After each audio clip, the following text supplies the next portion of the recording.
right, so if you have gotten your felt monster and he looks exactly the way you want, and you have eyeballs and a mouth on him and horns and all the other things you want for him, take the 2 pieces of your felt monster that you have cut out. So let's say this is our felt monster. He's got eyes and he has feet.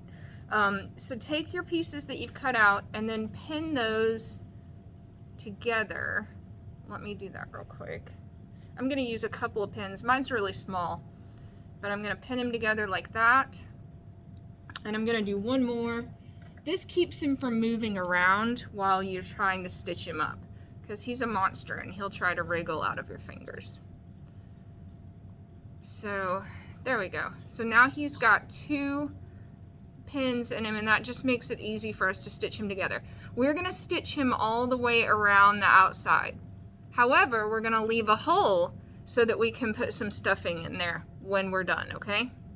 All right, so here's my needle, which I have already put a knot in the end of it, and by I mean Chloe. Chloe threaded this for me and put a knot in it because she's my little seamstress assistant co-teacher.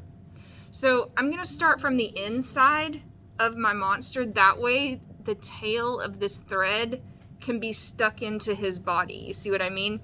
So that we don't see this little tail. We don't want that little tail to be seen. So we're going to tuck that in. See, he's got a lot of little threads on the inside of his body. Okay? And I've started on the back, and then I'm going to flip over to the front,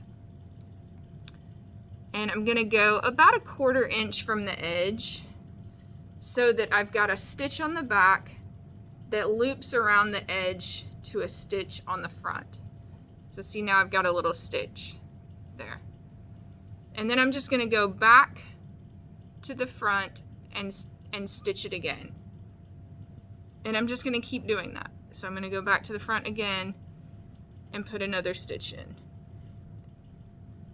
So I'm not going back and forth. I'm always putting my needle in through the same side.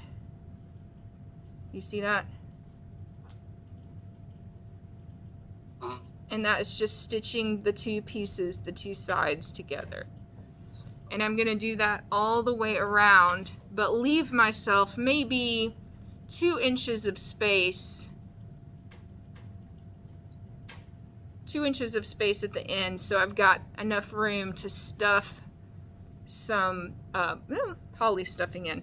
And the reason that my thread came off this needle is because this is a self-threading needle. And they can be good and they can be bad.